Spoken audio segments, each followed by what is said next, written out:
சரி.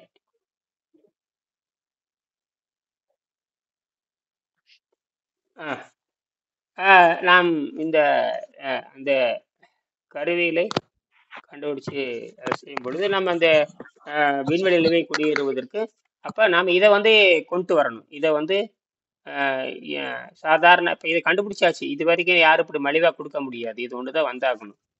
அப்ப இத வந்து நீ வந்து சரியான ஆராய்ச்சி மையத்துல கொண்டு சேர்த்தி அவங்க புரிய வச்சு நம்ம வந்து இந்த மின்சாரத்தை வாட்ஸ் மின்சாரம் வந்துருச்சு, ஆம்பியர் இல்ல.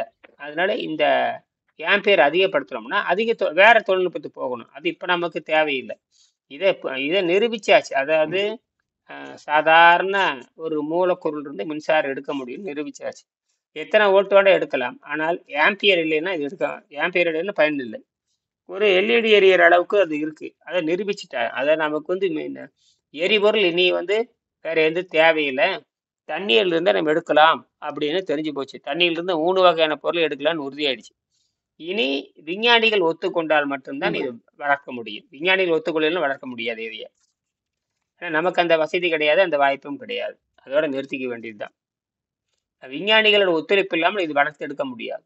அரசாங்க ஒத்துழைப்போ அல்லது ஆராய்ச்சியாளர் ஒத்துழைப்போ இல்லாமல் இது ஒன்றும் செய்ய முடியாது. என்ன கட்சிக்காரனை போட்டாலும் நடக்காது. வேணா காமிச்சிட்டே இருக்கலாம். எல்லாரும் இப்படி காமிச்சிட்டே இருக்கலாம். இப்படி இருக்கு இப்படி இருக்குன்னு. ஹைட்ரஜன் வருது 3 சொல்லலாம். ஹைட்ரஜன் வருது, ஹைட்ராக்சைடு வருது, எலக்ட்ரிசிட்டி வரும். 3மே சும்மா வருது. எந்த வகையான தானாவே இயங்குது. அதாவது இது வரைக்கும் தானாக இயங்க யாரும் நிரூபிக்கல. நான் நிரூபிச்சுட்டேன். இப்போ தானாக இயங்குகிற இயக்கம் உலகத்துல கிடையாது. எதுல கிடையாது? கண்ணுல பாக்குற பருப்பொருள்ல கிடையாது. கண்ணுல பாக்குற பருப்பொருள்ல கிடையாது. பருப்பொருள். இப்ப நம்ம அணுப்பொருளை ஆராய்ச்சி பண்ணும்போது தானாக இயங்குது. நாம வந்து அட்டாமிக்ல கொண்டு போயிட்டோம், அணுவுல கொண்டு போயிட்டான். எப்படி அணுவை பத்தி சித்தர்கள் பேசுறாங்க இல்லையா, அதே மாதிரி நம்ம அணுவுல கொண்டு போயிட்டோம். அணுவுல இருந்து நேரடியா ஆற்றல் எடுக்கிறோம். அணுவுல இருந்து நேரடியா ஆற்றல் எடுக்கிறது நிரூபிச்சாச்சு. இதை பெருசாக்குறதல்ல யாருடைய வேலை? சும்மா இருக்கிற இப்ப இந்தியாவில இருக்கிற சும்மா இருக்கிற ஐஐடிகள் பண்ற வேலை.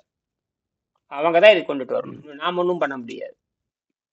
ஒரு சிக்கல் வரும். இப்ப இந்த கல்வியை வந்து நம்ம கொண்டு வந்துடலாம். இதை உலகமுறை கொண்டு அரசாங்கம் செய்யணும், விஞ்ஞானிகள் ஒத்துக்கணும். அந்த மாதிரி தான் அது. இல்லாட்டி நமக்குள்ள பண்ணிட்டு போயிட்டே இருக்க வேண்டியதுதான். இதுக்கு மேல என்ன செய்ய முடியும்? வசதி வாய்ப்பு இருக்கிறவங்க இப்ப வசதி வாய்ப்பு இப்ப எனக்கு 1 ஏக்கரா இருக்குது, வேணும்னா கட்டடம் கட்டலாம்.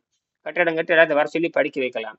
அதுக்கெல்லாம் எனக்கு பணம் வேணும். இதெல்லாம் பணம் இல்லைன்னா ஒன்றும் செய்ய முடியாது இல்லையா? இவ்வளவு பிரச்சனை இருக்கு. ஆமா, அப்ப நான் வந்து நான் சொல்லி கொடுக்கலாம். 1 ஏக்கரா இருக்கு, அதுக்கு வேணே எனக்கு 1 கோடி ரூபாய் இருந்தா தான் கட்டடம் கட்ட முடியும். ஏதோ படலாம். வேலி ஓடுறதுக்கு நம்ம வேலி ஓடுறதுக்கே நம்ம யோசிக்கும் பொழுது அப்புறம் அதை நிறுவனமா கொண்டு வரப்ப எவ்வளவு சிரமம் இருக்கு. ஒன்றும் பண்ண முடியாது. பல கோடி வேணும். குறைஞ்ச இதெல்லாம் இருக்குது. அப்ப இதெல்லாம் இருக்கறனால வாயை போட்டு கவனம் இருக்க வேண்டியதுதான். கண்டுபிடிக்கலாமே தவிர கண்டுபிடிக்கலாம். அது வந்து பல பேருடைய ஒத்துழைப்பு இருந்தால் வெளியே போகுங்கிறது யதார்த்த நிலை.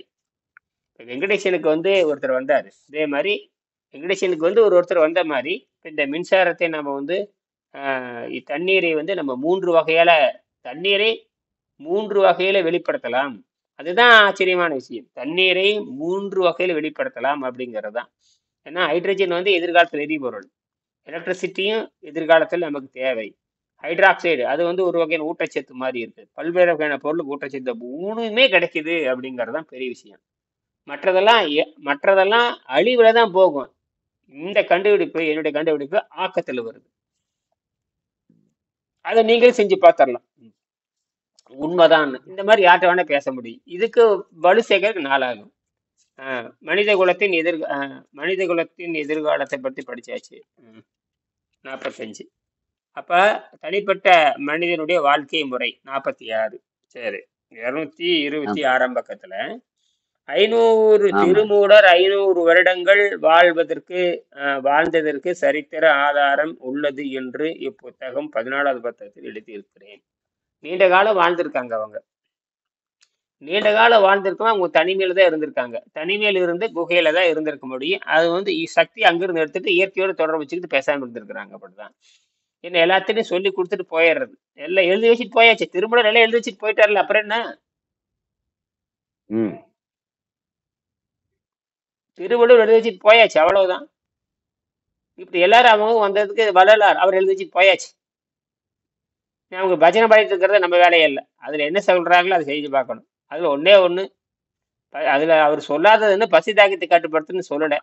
இப்ப நம்ம பசி தாகத்தை கட்டுப்படுத்துன்னு சொல்லியாச்சு. பசி தாகத்தை கட்டுப்படுத்துறோம்னா எல்லா தொடர்பும் துண்டிச்சாகணும். அப்பதான் இயற்கையோடு சேர முடியும். இயற்கையோடு சேருவது தான். பூச்சியத்துல போய் சேர்றது பூச்சியம், ஆமா அவ்வளவுதான். பூச்சியம் தான், வேற ஒண்ணும் இல்லை. பூச்சியம்னா ஒண்ணும் இல்லாத பால்வெளி, அதுதான் சிவம், என்ன வேணா சொல்லிக்கலாம். அது இதை பிரிச்சு பிரிச்சு பேசுறாங்க. சைபர்ல ஒண்ணு, சைபர்ல இருந்து ஒண்ணு, ஒண்ணுல இருந்து சைபர், சைபர்ல இருந்து பிரிச்சு இப்படிதான் போயிட்டே இருக்கு. இதனுடைய அழகா பேசிக்கிட்டே இருக்க வேண்டியதுதான். அவங்க சொல்லிட்டு போயிட்டாங்க. ஆனால் இங்கதான் அதுக்குள்ள ஒண்ணுதான் இந்த சின்ன பிரச்சனையான அந்த பசிதாகம். அதை பேசணும். பசிதாகத்தை 2 பேரும் பேசியிருக்காங்க. திருவள்ளுவரும் பேசியிருக்காரு, திருமூலரும் பேசியிருக்காரு. சரியா? இந்த இந்த திருவள்ளுவர் எப்படி நிறுத்துறதுன்னு சொல்லிட்டாரு, மற்றவங்க யாரும் சொல்லாததை. இதுதான் நமக்கு தேவை. இது சொல்லாததுக்கு அதுக்கு ஆதாரத்தை வந்து நம்ம ஜெர்மன்ல இருந்து எடுக்கிறோம். ஜெர்மனி இல்லைன்னா ஒன்றும் தெரியாது. ஜெர்மனில அவர் அழகா எழுதிட்டாரு. ஆமா. அப்ப நீங்க ஒரு ஆகாரத்திற்கும் ஆரோக்கியத்திற்கும் நேரடியாகவும் மறைமுகமாகவும் எந்த தொடர்பும் இல்லைன்னு சொல்லும் பொழுது மரநட்டி எல்லாத்துக்கும். அப்படின்னா நீங்க ஆகாரத்தை ஒருத்தவங்க கொடுக்குறானாவே உங்களுக்கு ஆரோக்கியத்தை தரலன்னு அர்த்தம். உன்னை சாவடிக்கிறான்னு அர்த்தம். இதுக்கு மேல என்ன சொல்ல முடியாது. ஒருத்தவங்க ஆகாரம் உங்களுக்கு கொடுத்தாவே என்ன அர்த்தம்? சாகடிக்கிறான், ஒரு மனிதனை சாகடிக்கிறான். நல்லா புரிஞ்சுக்கணும். நீங்க ஆகாரத்துக்கு பிறகு கொடுத்தீங்கனாலே நீங்க அவனை கொல்றீங்கன்னு அர்த்தம். ஆமா. அப்ப நீங்க ஆகாரத்தை விட்டுற வேண்டியதுதான். ஆகாரத்தை விட்டுற வேண்டியதுதான். ஆகாரத்தை விட்டுட்டீங்கன்னா அதை தானம். அது தானம். ஆகாரத்தை நீங்க விட்டுட்டீங்கன்னா தானம். அவ்வளவுதான். நீ எவனுக்கு கொடுக்கவும் கூட கொடுத்தீங்கன்னா முட்டாள் தானே. ஒருத்தன் பிச்சைக்காரனுக்கு சோறு போட்டீங்கன்னா அவனை நீ சாகடிக்கிறீங்கன்னு அர்த்தம். என்னது? ஆமா, அதுதான். அதுதானே பண்ணிட்டு இருக்கிறீங்க. அதுவும் பிச்சைக்காரன் வந்து சாகடிக்கிறதுக்கு உணவு விடுன்னு கேட்கறான். பிச்சைக்காரன் சும்மா சோறு போடுங்க, நீ சாகடிக்கிறதுக்கு உணவு விடுன்னு கேட்கறான். அப்படியே அப்படின்னு சொல்லி நீங்க எண்ணி போடுறீங்க. இந்த சாவுன்னு சொல்லி கொடுக்குறீங்க. அவன் சாவறதுக்கு மருந்து கேட்கறான், நீங்க சாவறதுக்கு மருந்து கொடுக்குறீங்க. எப்படி கரெக்ட் ஆகுது பாருங்க. ஏன்னா 7ஆம் நிலை பேசுகிறப்ப எல்லாத்தையும் பேசியாகணும். 7ஆம் நிலை பேசுகின்ற பொழுது எல்லாம் தப்பு. இப்ப புரியுதா? அப்ப ஏப்பா நோய் வருது? அப்ப வாயை மூடிட்டு கம்முன்னு இருக்கணும். அப்ப அறிவைத்தான் கொடுக்க வேண்டும். என்னது? அறிவைத்தான் கொடுக்க. அப்ப இனிமேல் நீங்க போடுவீங்களான்னு கேக்குறேன். பிச்சை போட்டாலும் கூட ஒண்ணும் போடக்கூடாது. அதைத்தான் அறிவை மட்டும்தான் கொடுக்கணும். மற்ற பொருள் கொடுத்தாலும் சரி, பொருள் கொடுத்தீங்கன்னா அவன் நாசமா. பொருள் கொடுத்து பாருங்க, நேர சாரை கடைக்கு போயிடுவான். பிச்சைக்காரனுக்கு பணம் கொடுத்து பாருங்க, நேர சாரை கடைக்கு போயிடுவான். எங்க போவான்? அடிச்சுட்டு பேசாம படுத்து குடிச்சுக்கலாம். இதுக்கெல்லாம் வந்துட்டு இயற்கை தானே துணையா இருக்குது. ஆமா. ஒரு பொருளாதாரத்துக்கும் ஒரு வளர்ச்சிக்கும். ஆமா ஆமா, அது துணியா வருதுங்களே. ஆமா, இயற்கை. ஆமா ஆமா ஆமா, ஆமா.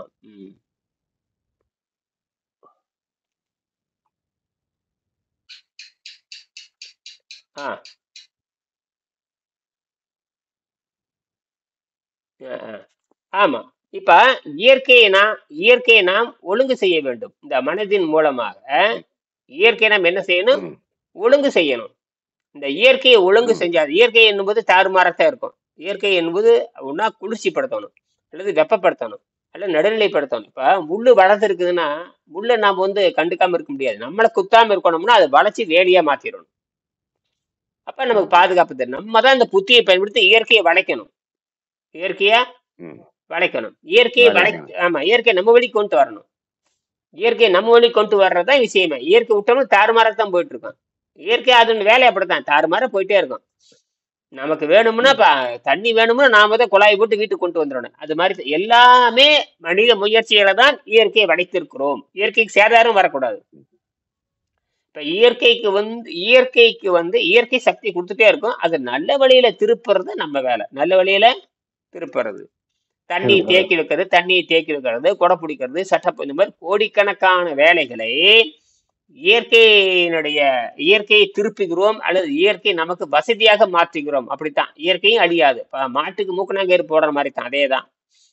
ஒரு உதாரணம் சொல்றேன். மாட்டுக்கு மூக்கணாங்கயிறு போட்டாவே அதுக்கும் நமக்கு எந்த தொந்தரவு வரக்கூடாது. நம்ம சொன்னபடி கேட்கணுங்கிறது தான் இயற்கைக்கு மூக்கணாங்கயிறு போட. இயற்கையை அழிக்கிறது என்பது வேற.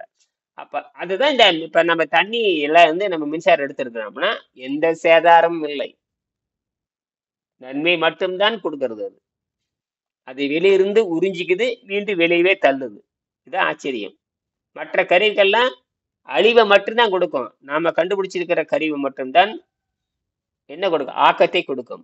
ஆக்கத்தை கொடுக்கும், தன்னை காத்து கொள்ளும். இப்ப பாருங்க, நான் வந்து 6 வோல்ட் தயாரிச்சிருக்கிறேன். தயாரிச்சுட்டு எரிச்சாச்சு. எரிச்சதுக்கு அப்புறம் ஒரு மணி நேரம் எரிச்சாச்சு. டக்குனு அது 3 வோல்ட்டுக்கு போயிடுது. மறுபடியும் பார்த்தீங்கன்னா ஒரு 10 நிமிஷம் 15 நிமிஷம் ஓய்வு கொடுத்தேன். கட கட கடன்னு 4:30க்கு வந்துருச்சு. உடனடியா 1.5 வோல்ட் மேலே ஏறிடுது. அப்புறம் அதற்கப்புறம் அது மெல்ல போகுது. மெல்ல போய் 5.25 வோல்ட்டுக்கு போய் நிக்குது. 5.50, 5.45, 5.6 அப்படி போய் நிக்குது. ஆச்சரியமா இருக்குது. அது குறையறதே இல்லை.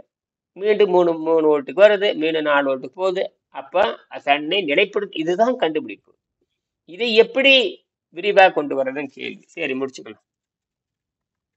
ஆக நடிகர் ரஜினிகாந்த் குருவான பாபா இமயமலையில் எல்லாத்துக்கும் நிறைய பேத்துக்கு ஒரு குரு தான். இதுல நடிகர்னு சொன்னா அந்த ஆளு கொஞ்சம் பேசி இருக்கிறான். ஆனா என்ன ஆனான்னு தெரியல. அவனும் பல நோய் உள்ளவன் தான். அவன் பல நோய் உள்ளவன் தான். யாரு? பல சினிமா நடிகனாவே சினிமா நடிகனாவே எல்லா உடம்பை கெடுக்கிறது, உடம்பை கெடுத்து கொள்றவன் தான். சாராயம் குடிக்கிறது, கஜா அடிக்கிறது, எல்லாமே பிடிச்சி நாசமா போறதான். அப்புறம் ரிப்பேர் ஆனதுக்கு அப்புறம் தான் புத்தி வரும். அப்ப அதுக்குதான் என்ன பண்ணுவேன், எவனாச்சும் போய் பிடிச்சிக்கிறது. இவனும் அந்த மாதிரி ஒரு ஆளை பிடிச்சிருக்கிறான். ஆனா என்ன பண்றான்னு தெரியல. அவனை பத்தி நமக்கு ரஜினிகாந்த் பத்தி நமக்கு ஒன்றும் தெரியாது. அவன் என்ன பண்றான், பரட்டை நாட்டு காண்ற, என்ன சொல்றான், ஏது சொல்றான். கூத்தாடிகளை நம்ப முடியாது. அதாவது கூத்தாடிகளை நம்ப முடியாது. அவன் ஆராய்ச்சியாளரும் கிடையாது. அவனுக்கு எது பணம் இருக்குது, காசு இருக்குது. நம்மளாட்ட உழைச்சி வரவும் கிடையாது. சினிமா கவர்ச்சி வச்சு வர்றவன் தான். என்னது, நம்மளாட்ட உழைக்கிறதோ உற்பத்தி பண்றதோ, ஒரு தொழிற்சாலை வச்சு விவசாயம் பண்ணி உற்பத்தி சினிமா கூத்தாடிகள். இப்படின்னு ஒரு படம் நடிச்சா 2 கோடி 100 கோடி வந்தாச்சு, முடிச்சு போச்சா? அவ்வளவுதான். அதை வச்சு ஓட்டுறதுதான். அவனுக்கு சொல்றதை ஏற்றுக்கொள்ள முடியாது. என்னமோ அவனுக்கு சொல்றானுங்க. கமலஹாசன் சொன்னான், ரஜினிகாந்த் சொன்னான், எம்ஜிஆர் சொன்னாரு. இப்படி மானம் கட்டு மரியாதை கட்டி போன போதே இவனுக்குலாம் அறிவும் கிடையாது, ஒரு பெரியும் கிடையாது. என்னமோ அவனுக்கு சொல்றானுங்க, அவ்வளவு. ஒரு அரசியல்வாதி டூப்பிடுற மாதிரி இவனும் டூப்பிடுவானுங்க. அதுல உண்மை என்னன்னு பார்க்கணும். எந்த அளவுக்கு உண்மை எவன் வேணா சொல்லலாம், யார வேணா சொல்லலாம். அதுல என்ன, அதுதான் வள்ளுவர் என்ன சொல்றான்னு பார்க்கணும். அப்ப இப்படி ஒன்று பாபான்னு ஒருத்தர் இருக்கா, நமக்கு தெரியாது இல்ல. இவன் சொல்லி நமக்கு தெரியாது இல்லையா? அதனாலதான் இப்படித்தான் பாத்துக்கணும். தூக்கி விட்டு போயிட்டான், தூக்கி விட்டு போயிட்டான். அது இல்லாம எடுத்துக்க வேண்டிய. அப்பதான் பாபா யாரு? பாபானா அவரு யோகி. அவர் என்ன பண்றாரு? அவர் 2000 ஆண்டுகளாக மறைந்து வாழ்கிறார். இதுதான் உண்மை. ஏன்னா அவங்க ஏன் மறைந்து வாழ்றாங்கன்னா, அவங்க இயற்கையோடு தொடர்பு வச்சுட்டு யாரோடும் தொடர்பு வைத்துக் கொள்வதில்லை. அதுதான் அங்கே. ஏன்னா அவங்க அந்த முழுநிலைக்கு போயிடுறாங்க. அப்ப அதை நோக்கி நீங்க நகர்றதுக்கு சில ஆதாரங்கள் தேவை. அதுக்குதான். அப்படித்தான் நம்ம பாத்துக்கணும் தவிர, ஏன்னா அவங்க எழுதி வச்சுட்டு போயிட்டு, எழுதாம போயிருந்தாலும் பரவாயில்ல. எல்லா சித்தர்களும் எழுதி வச்சு, திருவள்ளுவர் எழுதி வச்சிருக்காரு. இந்த புத்தகம் வந்துருச்சு இல்ல, ஏன் இந்த புத்தகம் வந்ததுக்கு அப்புறம் இன்னும் ஏன் தமிழ்நாட்டுல பரவல? ஏன் கத்துக்க மாட்டேங்கிறீங்க? வெளியே எத்தனை போறதுக்கு யாரும் ஏன் வர மாட்டீங்க? ஏன் முயற்சி பண்றது இல்ல? வந்ததை ஓடிடுறீங்க எல்லாருமே. அது அடிப்படையிலேயே பசி ருசியில கை வைக்குதுங்களா, அதனால முடிய மாட்டேங்குது. அப்புறம் எதுக்கு ஆரோக்கியத்தை பத்தி பேசணும்? அப்ப எதுக்கு சித்தர்களை பத்தி பேசணும்? எதுக்கு பக்தி மார்க்கத்தை பத்தி பேசணும்? எதுக்கு கர்ம மார்க்கத்தை பத்தி பேசணும்? எதுக்கு ஞான மார்க்கத்தை பத்தி பேசணும்? எதுக்கு யோக மார்க்கத்தை பத்தி பேசணும்? அப்ப இதுல இல்லைன்னு பன்னிக்குட்டி மாதிரி இருந்துட்டு போக வேண்டியதானே? அப்புறம் எதுக்கு பக்தி கர்மம்? பக்திங்கிறது முதல் நிலை, கர்மங்கிறது 2வது நிலை, ஞானங்கிறது 3வது நிலை, அப்புறம் யோகங்கிறது 4வது நிலை. அப்புறம் எதுக்கு பண்ணணும்? அப்ப என்ன உங்களை எது மடக்குது? உங்களை யார் ஏமாத்துறாங்க? இப்ப விடுதலை வேணுங்கிறீங்க, வேண்டாமா கேக்குறாங்கல்ல. என்னடா அறிவு இல்லையான்னு கேக்குறாங்க இல்லையா? அறிவில்லை, அறிவை பயன்படுத்த வேண்டாம்னு கேக்குறாங்களா? அந்த நிலையில தான் இருக்கு. அப்ப இப்படித்தான் அந்த மந்த நிலை இருக்கும். அப்ப யாரு உடனே கேட்கணும், நமக்குள்ளேயாவது புத்தி வரணும். இப்ப எனக்கு புத்தி வர்றதுனாலதான் என்ன பண்ண, போட்டு வாங்குன்னு வாங்கிட்டு இருக்கேன். அவனுங்களை விடக்கூடாதா அப்படின்னு. அடுத்த நாளைக்கு போயா இவனால நமக்கு இடைஞ்சல் வருது. நல்ல வேலை ஊடகம் இருக்குங்காட்டி தைரியமா பேசிட்டு இருக்கிறோம். ஊடகம் இருக்கிறதுனால தைரியமா பேசிட்டு இருக்கிறேன். அதனாலதான் ஆமா, தைரியமா பேசுறதுங்காட்டி சரி, அவனுக்கு புரிஞ்சுதா, சரி வர்றான், ரைட், ஏதோ நம்ம தப்பிச்சுக்கலான்னு வர்றாங்க. வந்து தப்பிச்சு போறாங்க, அரைகுறையா கத்துட்டு போறோம் இருக்காங்க. சரி, பொறிவாயில் இந்த இதுவே தனிப்பட்ட மனிதன் வாழ்க்கை முறையாகும். அதாவது சித்தர்கள் 500 ஆண்டு 600 ஆண்டு 700 வாழ்ந்ததாக ஆதாரம் இருக்கிறது. இந்த மாதிரி பாபாஜி கூட மறைந்து வாழ்வதா சொல்ல, இது மாதிரி இயேசுநாதர் எல்லாரும் எல்லா சித்தரும் அப்படித்தான் இருப்பாங்க. ஏன்னா அவ வந்து புகழ் வருமாயின்ட்டு வெளியே வருவாங்க, வரமாட்டாங்க. எதுக்கு வரணும்? புகழ் தேவையில்லை, ஆஹ் தேவையற்ற. புகழ் வருமா என்ற புகழ் நமக்கு வந்து இந்த செய்தியை சொல்லி கொடுக்கறதுனால பெருமை வர வேண்டும். இந்த செய்தியை சொல்றப்ப அதனாலதான் என்னமோ பண்ணி காமிச்சாரு. புகழ் வேணுங்கிறத அவர் பண்ணி காமிச்சாரு. பண்ணி காமிச்சிட்டு போதும் நினைச்சு அதுக்கப்புறம் போதும் நினைச்சு முடிவு பண்ணிக்கிறாங்க. வாங்கியாச்சு, பட்டம் வாங்கியாச்சு, அவ்வளவுதான், ஓடி முடிச்சாச்சு, கோல்டு மெடல் வாங்கியாச்சு, அப்புறம் வாயை மட்டும் போயிட வேண்டியதுதான். அடுத்தவனுக்கு வழி விட்டுருவாங்க. அடுத்தவனுக்கு வழி விடுவாங்க. திருப்பி அவனே ஓடிட்டு இருக்க மாட்டேன். எத்தனை தடவை ஓடுறது நீங்க பாப்பீங்க. ஒருத்தன் ஜெயிச்சுட்டான், திருப்பி தண்ணியில எரிச்சாரு. ஏன்டா தண்ணியில எரிச்சிட்டு இருந்தா என்ன பண்ணிட்டு இருந்தீங்க? அப்புறம் நீ எரிக்க வேண்டியதானே? இப்ப நான் எரிச்சு காட்டுறமா இல்லையா? இதுக்கு பதில் சொல்லுங்க. நான் எரிச்சு காட்டுறமா இல்லையா? ஆமா, அவர் எரிச்சது யாருக்கு பயன்படுதே இல்லையோ. இப்ப நீங்க எரிச்சு காமிச்சிட்டீங்க. ஐயா மணலாருக்கு அப்புறம் யாரும் எரிக்கல. நீங்க எரிச்சு காமிச்சிட்டீங்களா இல்லையா? நான் எரிச்சு காமிச்சேன். எல்லாரும் என்கிட்ட போற அத்தனை பேருமே நீங்க எரிச்சு காமிச்சிடலாம். இதுக்கு பதில் சொல்லுங்க. புரியுதா? அப்ப இதுதான் சயின்ஸ். அது என்னமோ பண்ணிட்டாரு அவரு. என்னமோ ஒரு பாத்திரம் வச்சாரு. அவர் என்ன பாத்திரம் வச்சாருன்னு தெரியாது. என்ன தண்ணி ஊத்தினாருங்கிறார். சில்வர் பாத்திரமா, இந்த இது செம்பு, அந்த காலம் செம்பு பாத்திரமா இருக்கலாம், பித்தளை பாத்திரமா இருக்கலாம், இரும்பு பாத்திரம். அதுதான் அந்த காலத்துல செம்பு இரும்பு தான் அடிப்படையே. பித்தளையா அதுக்கு பின்னாடி வந்தது. பித்தளை பாத்திரம் பின்னாடி. பித்தளையில கலப்பு. பித்தளைங்கிறது தனி உலகம் கிடையாது. பித்தளைங்கிறது தனி மெட்டல் கிடையாது. அது வந்து கலப்பு உலோகம். என்னது கலப்பு? அப்ப இருந்தது இரும்பு தான்.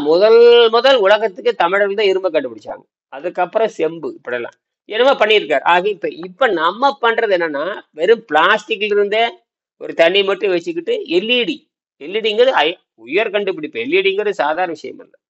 அது விஞ்ஞானிகள் கண்டுபிடிச்சது. அது வந்து வெப்பத்தையே வெளிச்சமா மாத்திடும். வெப்பங்கிறது ஒரு வகை மின்சாரம் தான். ஆமா, அந்த மின்சாரத்தை கடத்தி உடனே மின்சாரத்தை கடத்தி அது வெளிச்சமா மாறுது. வெளிச்சத்தை மின்சாரமா மாத்தலாம், மின்சாரத்தை வெளிச்சமா மாத்தலாம். இதுதான் விஞ்ஞானிகள் கண்டுபிடிச்சது. வெளிச்சத்தை மின்சாரமா மாத்துறதும் அந்த டயோடு தான். மின்சாரத்தை வெளிச்சமா மாத்துறதும் அந்த டயோடு தான். நமக்கு பாருங்க, அதான் விஷயமே. நம்ம வீட்டுல சாதாரண பல்ப் எரியுறோம், அது மின்சாரம் வந்துகிட்டு இருக்குது. என்ன பண்ணுது? மின்சாரம் வருதா, அது வெளிச்சமா மாறுது. இப்ப வெளிச்சம் வேணுமா, மின்சாரமா மாறுது. என்ன ஆச்சரியம் பாருங்க. வெளிச்சத்தை மின்சாரமா மாத்தலாம், மின்சாரத்தை வெளிச்சமா மாத்தலாம். இதுதான் விஞ்ஞானிகளோட கண்டுபிடிப்பு. இதைத்தான் நாம பயன்படுத்துறோம். இப்ப பயன்படுத்தி நீங்க வச்சு பாருங்க. நான் ஒரு 10 பூடி வச்சு தண்ணி வச்சு பாத்தீங்கன்னா எரியும். சரி, அப்ப இதை வந்து வளர்ச்சி எடுக்கிறதுங்கிறது எல்லாத்தையோட கடமை. அது எப்ப வருமோ வரட்டும். பொறிவாயில் ஐந்தாவித்தான் பொய்தீர் ஒழுக்க நெருண்டென்றார் நீடு வாழ்வார். அந்த பொறிவாயில் ஐந்தாவித்தான இந்த மெய்வாய் கண்மூக்கு செவி இதெல்லாம் பக்குவப்படுத்தி வச்சுக்கணும். கண்ணை பக்குவப்படுத்திக்கிறது, காதை பக்குவப்படுத்தி வச்சுக்கிறது. அழித்தான்கிற கண்ணை நோண்ட முடியாது, காதை அறுக்க முடியாது. அழித்தான், அவித்தான், பொறிவாயில் 5 அவித்தான் தான் சொல்றாரு. என்னது 5 அழித்தான்? அழித்தான் சொல்லாதீங்க. அவித்தான் என்ன அர்த்தம்? பாதுகாக்க, அதனுடைய புலனை அனுபவிக்காம அமைதிப்படுத்திடுறதானுங்க. அமைதிப்படுத்துறது, தூண்டாம. 2 பொருள் இருக்குதுங்க. அவித்தல் என்று சொன்னாலும் ஒளிச்சு போறதுன்னு ஒரு அர்த்தம் இருக்குது. அவித்தல்னா பக்குவப்படுத்துன்னு ஒரு பொருள் இருக்குது. அது எப்படி? ரெண்டுமே அதுல ஒரே அர்த்தம்? அதுதான் தமிழ் உயர்ந்த நாகரிகம். தமிழ். நீ உனக்கு முட்டாளா இருந்தீங்கன்னா தப்பா முடிவெடுத்துக்குவ, சரியா இருந்தா சரியா முடிவெடுத்துக்கு. இது அதுதான் அவங்கதான் முடிவெடுக்கணும். அவித்தல் என்று சொன்னாலே ஒரு பொருளை அவித்தல் என்று சொன்னாலே வேக வைத்தல். வேக வைத்தல், உண்ணத்தகுததாலும் மாற்றம். ஆமா, அவித்தல் வேக வைக்கிறதுக்கு அர்த்தம் சொல்லலாம். இன்னும் நீரை அவித்தல்ங்கிறான். நீரை அவித்தல் கட்டுப்படுத்தி ஒளிச்சிடுறது. நீரை அவித்தல், நெருப்பு பிடிச்சி எரியுது, அவிக்கணும். என்ன பண்றீங்க? அவித்தல் நீரை அழிச்சிடுறது. அப்படி ஒரு பொருள். நெருப்பு பிடிச்சி எரியுதுன்னா அது தண்ணி தான் ஊத்தணும். தண்ணி ஊத்தினா நெருப்பு காணா போயிருது. ம். அப்ப 2 பொருளும் பண்ணுது இந்த இடத்துல. அதாவது கட்டுப்படுத்தியும் வச்சுக்கலாம், காணாமவும் பண்ணிக்கலாம். இது உன்னுடைய பொருள் தான். இதுதான் அந்த அந்த சொற்களை போடுறதுல அந்த விஞ்ஞானிகள் ம். பயங்கரமான ஆளுங்க. அதான் வள்ளுவர் இந்த வேலை. சொற்களை போட்டு விளையாடுறான் பாருங்க, அதுதான். அதனாலதான் அருந்திய அற்ற போட்டாரு விளக்கெண்ண போடுவகளை எவனும் 50 செகண்ட்ல கண்டுபிடிக்க கூடாதுங்கிறக்காக திருவள்ளுவர் அப்படி எழுதினார். அதனாலதான் இன்ன வரைக்கும் திருக்குறளை வந்து புடிச்சிட்டு படாத நம்ம புரிஞ்சுக்கிட்டா ஓங்கி அட்டிக்கிறேன். நமக்கு உணவு வேணுமா வேண்டாம் நம்ம முடிவு எடுக்கலாம். உணவும் தெரியாது, திங்கவும் தெரியாது, தர்மத்துக்கு அர்த்தம் தெரியாது, நன்கொடைக்கு அது தெரிஞ்சு எல்லாத்தையும் சாப்பிடிச்சிட்டு இருக்கானு. சோத்து மரத்தை கட்டி தர்மம்ங்கிற பேர்ல ஆரோக்கிய தர்மத்தை எவனும் பேச மாட்டானுங்க. அந்த யோகத்தை தமிழ்நாட்டுல இந்தியாவில எவனும் கிடையாது. ஆரோக்கியத்தை தர்மமா கொடுக்கணும்னு சொல்லுங்களேன் பார்க்க. நான் கொடுத்துட்டு போயிடுவேன் ஆரோக்கியத்தை. நான் தர்மமா கொடுக்க முடியும் ஆரோக்கியத்தை. மற்ற எவனும் தர்மமா கொடுக்க முடியாது. ஆனா ஆரோக்கியம் என்னன்னே தெரியாது.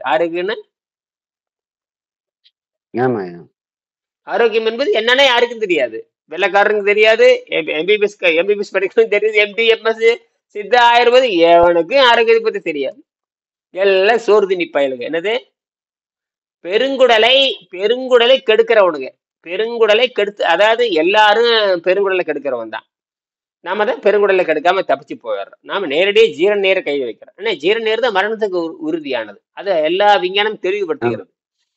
ஜீரண நீர் சுரந்தாவே மரணம் நிச்சயம் என்று அனைத்து அறிவியல் நூலும் சொல்லுகிறது. அனைத்து அறிவியல் நூல்களுமே ஜீரண நீர் சுரந்தால் அது உள்ள இருக்கிற மரபணுவை பாதித்து விடுகிறது எழுதுறானுங்க.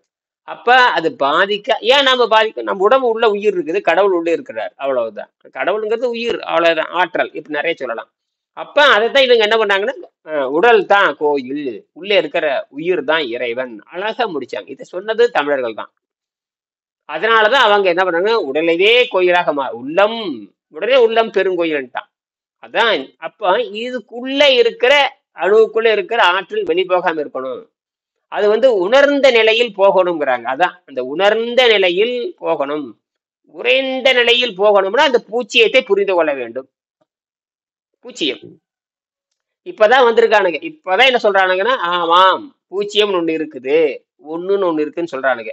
இப்ப என்ன சொல்றானுங்க, பூச்சியம் ஒண்ணுக்குள்ள ஒண்ணு அடங்கி இருக்குன்னு இப்ப சொல்ல வர்றேன். அது சூப்பர் இப்ப சொல்லக்கூடிய என்ன கம்ப்யூட்டர், குவாண்டம் கம்ப்யூட்டர் அப்படிங்கிற. அது ஒண்ணு இல்லை, அது என்ன, வட்டத்துக்குள்ள ஒண்ணு, அவ்வளவுதான்.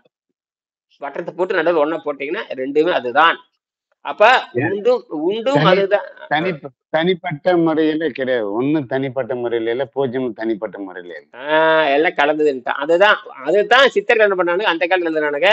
அருணகிரிநாதர், பத்திரகிரியாரு, அருணகிரியாரு, சிவவாக்கி எல்லாம் என்ன பண்ணிட்டானுங்க, அருவாய் உருவாய், உருவாய் அருவாய், அருவாய் உருவாய், ரெண்டு மாய் இருப்பவனே. போச்சா, 2 மாய் இருப்பவனே. 2 தாண்டா. இருக்குதா, இருக்குது. இல்லையா, இல்ல. இருக்குதா இல்லையா, 2 இருக்குது. அப்படி இருக்குதுங்க. இதுதான் நீங்க. அப்ப ஒண்ணு இல்ல, பூச்சியத்துக்கு நடுவில் ஒன்ன போட்டீங்கன்னா எப்படி வேணா முடிவெடுத்துக்கோ. பூச்சியத்துக்கு நடுவில் என்ன போட்டுறீங்க, ஒண்ணு. நீ ஒண்ணுன்னு பார்த்தா ஒண்ணுதான், பூச்சின்னு பார்த்தா பூச்சின்னு தான். ரெண்டுமே அப்படியா இருக்கா? Right, okay. நீ புரிஞ்சுக்கிட்டியா? நீ தப்பிச்சு, உனக்கு பசிங்கிற துன்பம் இருக்கிறியா? யார்கிட்ட பிச்சை எடுக்காம இருக்கிறியா? நீ முக்தி நிலைக்கு போறியா? இந்த புரிஞ்சுக்கிட்டா தான் முக்தி நிலைக்கு போக முடியும். இல்ல அப்படின்னா எப்பேற்பட்ட கொம்பனா இருந்தாலும் அவனை புழுத்துதான் சாக வேண்டும். என்னது, அன்னதானம் கொடுக்கறவன் புழுத்துதான் சாவான். அன்னதானம் கொடுக்கறவன் புழுத்துதான் சாவான். அன்னதானத்தை வாங்குறவனும்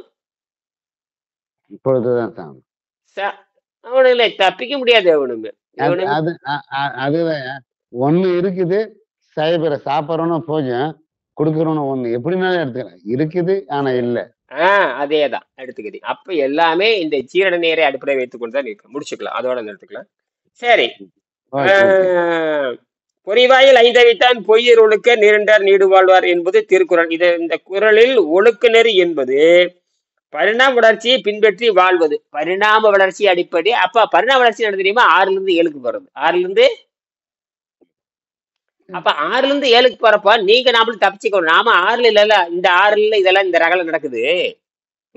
இந்த ரகலை நடக்கிறதுனால இந்த ரகலையில இருந்து போகும்பொழுது அதை கேவலப்படுத்தி தான் போயாகணும். உங்களுக்கு கேவலப்படுத்தலன்னு உங்களுக்கு புரியாது. என்னது, கேவலப்படுத்தினா ஆமா, எப்படி கேவலப்படுத்த சுலாவா சொல்லிட்டு இருப்பாங்களாங்க? என்ன 7க்கு பருப்பு நாத்தம் பிடிச்சதுல அங்க ஏன்டா போறேன்னு நான் சொல்லுவோம். என்னது? அப்படிதான் சொல்ல முடியும்.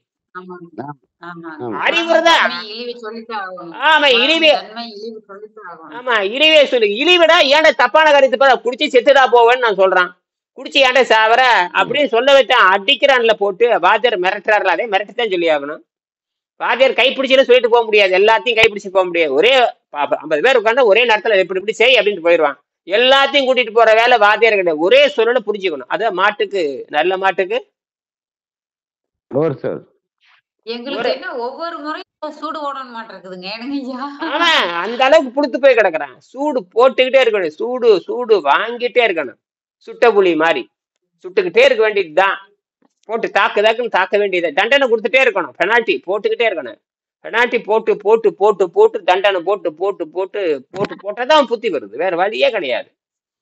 ஒரு தடவை ஏறாதுங்க. ஏன்னா இது மழுத்து. ஏன்னா 6ல இருந்து 7க்கு போகிறப்போ அந்த 6 மறை கட்டிக்கணும். அவன் பெனால்ட்டி போட்டே இருப்பாதான். எதுக்கு போட்டான்னு பெனால்ட்டி போடு, ஃபீஸை கட்டு பணத்தை கட்டு, ஃபீஸை கட்டு பணத்தை கட்டு, அப்ப நொந்து நூலாய் கடைசியில தான் வருவான். இதான் உண்மை. இது மனிதனுடைய யதார்த்த நிலை. தண்டை கட்டு தயாரா இருப்பான். ப- பல கோடி வருஷமா இதை அனுபவிச்சுட்டு வந்த இந்த அணு சக்தி விட முடியுமா? விட்டு அதுதான். போகாது. ஆஹ் பல கோடி வருஷங்கள இந்த டிஎன் அனுபவிச்சது விடாது. நம்மள நீ மாறத்துக்கும் விடாது. விடுறதுக்கு தான் இவ்வளவு பிரயத்தனம். பெரிய பாயுது. அதான் சொல்றான், அடி மேல் அடி வைடாங்கிறான். அடி மேல் அடி வைத்தால் அம்மியை நொறுங்க. அடி அடி எடிமே அடிச்சுட்டே அடிக்கத்தான் வள்ளுவர் சொல்லுவாரு. அந்த அடியை வேற மாதிரி மாத்துவாரு. நல்லா அடிக்கத்தான் சுடத்தான் அந்த சுடரும் புண் போலம்பார். வள்ளுவர் வேற மாதிரி சொல்லுவார். அந்த அடிக்கிற காய்ச்ச அழுக்கு போகும். காய்ச்ச அழுக்கு போக போக அப்படியே தக்கன்னு மின்ன ஆரம்பிக்கும். எதுவும் அப்படித்தான். காய்ச்ச இரும்பு காய்ச்ச அப்படியே பயங்கர பிரகாசமா மாறு. அதேதான். அப்ப இந்த இடத்துல நன்மையா மாத்தணும். தண்டம் கட்டுறத நன்மையா நினைக்கணும். தண்டம் கட்டுறத அப்படி நினைச்சீங்கன்னா தான் அவங்க சொல்லி கொடுப்பாங்க. ஓ, தண்டம் கட்டுறது நன்மைன்னு நினைச்சாத்தான் இவன் சொல்லி கொடுப்பான். இல்ல போடாண்டு போயிடாண்ட காய்ச்சறத உன்னை காய்ச்சுவதே உன்னை நீ சரி பண்றதுக்கு தான். காய்ச்சறதுக்கு கூலி கொடுத்தா தான் நான் காய்ச்ச முடியும். கொள்ளனுக்கு கூலி கொடுக்கணும் இல்லையா? உனக்கு தானா காய்ச்சி கொள்ள முடியாது. எவனும் தானா காய்த்து கொள்ள முடியாது. இப்ப வள்ளலாறு தானா காய்ச்சிட்டாருன்னா பல்வேறு வகையான விஞ்ஞானிகளுடைய கருத்துக்களை படிச்சுத்தான் அப்படி மாறி இருக்க வேண்டும். அவரு இழந்திருப்பாரு. நிறைய இழந்துட்டாருல. நிறைய இழந்துதான் பண்ண முடியும். அப்ப தன் உடம்பையும் விட்டுட்டு போறாரு. உடம்பையும் எடுத்துட்டே போயிட்டாருன்னு தான் சொல்றாங்க. உடம்பு வேண்டாம். அவருடைய அவர் என்னாச்சுன்னு தெரியல. இருந்தாலும் ஒரு கற்பனையா சொல்றோம்னா, அவருக்கு உடலும் இல்லைன்னா அப்ப ரெண்டையுமே எடுத்துட்டு போயிட்டாரு. அருவத்தையும் எடுத்துட்டு போயிட்டாரு, உருவத்தையும் எடுத்துட்டு போயிட்டாரு. அவருடைய அருவ வடிவம் இல்லை, உருவ வடிவம் இல்லை. இதுதான் அங்க சமாதி நிலை தாண்டி வேற எங்கேயே போயிட்டாரு. எடுத்துருது சமாதிங்கிறது உடம்பு விட்டுட்டு போறது. அதுவுமே எல்லாமே போயிட்டாரே. அப்படி பட்டினத்தாரும் அப்படித்தான். அவருக்கு உடம்பு கிடையாதுங்க. சிலருக்குலாம் அந்த உடம்பே கிடையாது. ஆச்சரியமா இருக்குது. அப்ப உடம்புனா அந்த உருவம் இல்லாத நிலைக்கு அந்த கொண்டு போயிட்டாங்க. உருவத்தையும் கொண்டு போயிட்டாங்க. உருவத்தையும் அடக்கம் பண்றதுக்கான உடலே இல்லையே. அடக்கம் பண்றதுக்கான அப்புறம் என்ன ஆச்சு? விண்வெளிக்கு போயிட்டாருங்க. அதுதான் விண்வெளியில தான். விண்வெளிங்கிறது என்ன? நம்ம பறவெளி. நம்ம சுத்தி இருக்கிறது விண்வெளி தான். நம்ம சுத்தி இருக்கிறது விண்வெளி தான். என்ன கொஞ்சம் அழுக்குள்ள இடமா இருக்குது. இது 400 கிலோமீட்டர் அப்பால போகணும். 400 கிலோமீட்டருக்கு 400 கிலோமீட்டர். ஆமா, 400 கிலோமீட்டருக்கு மேல போயிட்டோம்னா 4 வகையான ஆட்சி இருக்காது. எந்த ஆட்சி? நீர், நெருப்பு, நிலம், காற்று. இந்த 4 ஆட்சி. இந்த 4 ஆட்சியும் இல்லாத இடத்துக்கு போயிடுறது. அதான் விஷயமே. அதனால விண்வெளிக்கு போறாங்க. ஏன் விண்வெளிக்கு போறாங்க? பணக்காரெல்லாம் விண்வெளிக்கு போயிட்டு வந்துடுறாரு. பெரிய பெரிய பணக்காரெல்லாம் 10 கோடி கொடுத்தோன்னா 1 மணி நேரத்துல டைன்னு போயிட்டு ஒரே நாள்ல அங்க இருக்கிறது மொத்தமா 5 நிமிஷம் தான். 5 நிமிஷம் போய் அப்படியே அந்த அனுபவிச்சுட்டு வர்றதுக்கு 100 கோடி பணம் கேட்கறான். அதெல்லாம் வந்தாச்சு நீ டூர். அதெல்லாம் போயிட்டு வந்துட்டு தான் இருக்கிறாங்க. நமக்கு தான் தெரியறது. உங்களுக்கு 100 கோடி இருந்தா நீங்களும் போயிட்டு வரல. 5 நிமிஷம் இருந்துட்டு வந்தல மேல. அதுக்கு தெரிய அமெரிக்கால வந்தாச்சு. அதுல இல்ல எதிர்காலத்துல அதுல போயிட்டு வருவாங்க. போய் என்ன பண்ண பாருங்க. நாம என்ன பண்ணோம்னா, நாங்க நிரந்தரமா தங்குவதற்கு வாழிடம் வேணும். அதுக்கு தான் இந்த அடிப்படை. முடிச்சுக்கலாம். சரிங்க. பனை உணவுப் பொருள்களில் யாரும் மருந்து அடிப்பதில்லை. சரி, சாதாரண உணவில் இருந்து நீங்க பனை வெள்ளத்தை சாப்பிட்டு அப்படியே வந்துட்டே இருக்கலாங்கிறாரு. பனங்கற்கண்டு போன்று உணவுகளுக்கு மாறி உடலை சுத்தப்படுத்திய பின்பு விண்வெளியிலிருந்து வரும் காமா கதிர்களிலிருந்து மனிதன் வாழ முடியும் என்பது என் கருத்து. இது பெரிய கண்டுபிடிப்பு. பாரப்பா, நேரே பனங்கற்கண்டுக்கு போயிரு, அப்படியே சாப்பிட்டே வா, கடைசியா சுத்தப்படுத்திட்டே வா, மருந்தடிப்பதில்லை, அப்படியே வர வர வர உடம்புக்கு சுத்தமாயிரும்.